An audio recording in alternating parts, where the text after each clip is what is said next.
और ये बेचारे फौजी जो देश की रक्षा करते हैं, उनमें प्रेम खत्म हो गया है। हमारा नहीं खत्म हो गया, उनका खत्म हो गया। आज की डेट में मैं इतना प्रताड़ित हूँ, मर्द हूँ, मैं कैसे रोऊं? अगर मैं रोने वाला होता, मैं अपने जान देने वाला होता, अगर बच्चे नहीं होते तो मैं जान भी दे दिया होता।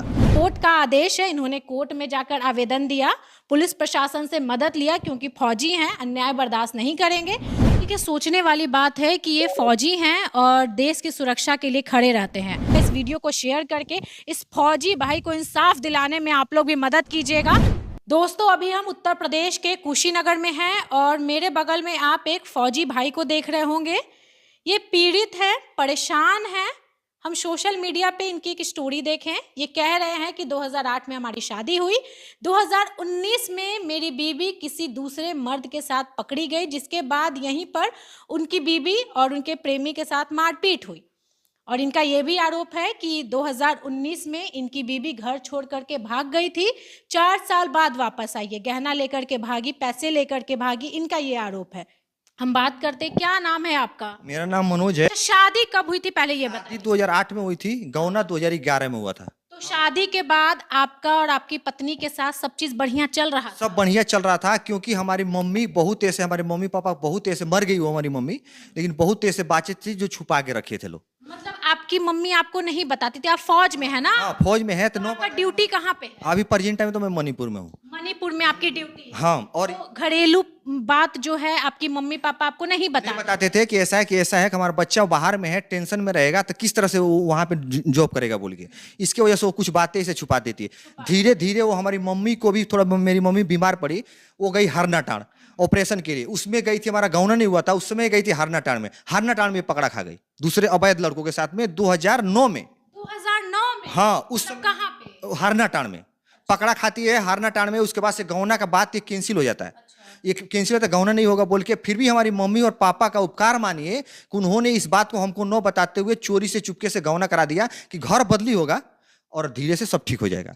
उसके बाद से भी हमारे मम्मी पापा ने 5-6 साल तक बीच बीच में इसकी माने, फिर एक गौना होने के 1 महीना बाद ही अपने घर, हमारे घर से भाग जाती है। 1 महीना बाद ही हमारे घर से, गौना की 1 ही महीना बाद भाग जाती है। क्या बोलकर भागी थी? ऐसे कि हमारे, आपके मम्मी, हमारे पापा, चाहे कोई वो हमको प्रताड़ित करते हैं बोल के, जेवर सेवर सब लेके भागी थी उस समय भी।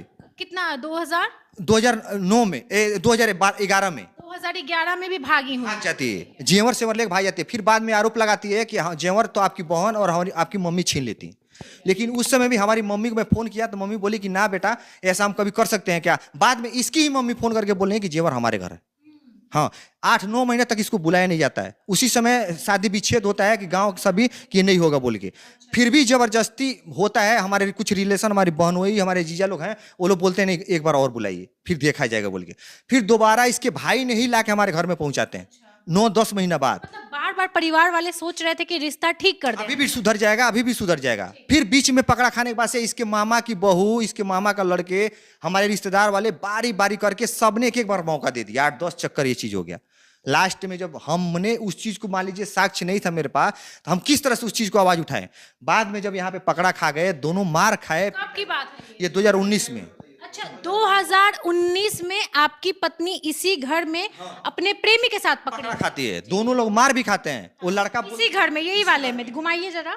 इसी घर की बात है, इसी चौकी की बात है।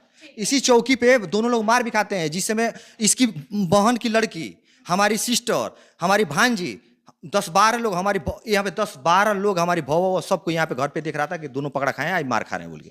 वो लड़का ने सीधा बोला कि हमारे में कोई गलती नहीं है भैया, हमारे मामा का लड़का है, कोई गलती नहीं है। गलती सारा ये, हमको एक बार अपने हमको बुलाती है घर में, हमारा सारा पैसे का लेन देन कारोबार सारा वही देखता था। उसके घर पे 8-8, 10-10 लाख रुपए उसके घर पे रहते थे। 10-10 लाख रुपए में रहता था। बिजनेस वो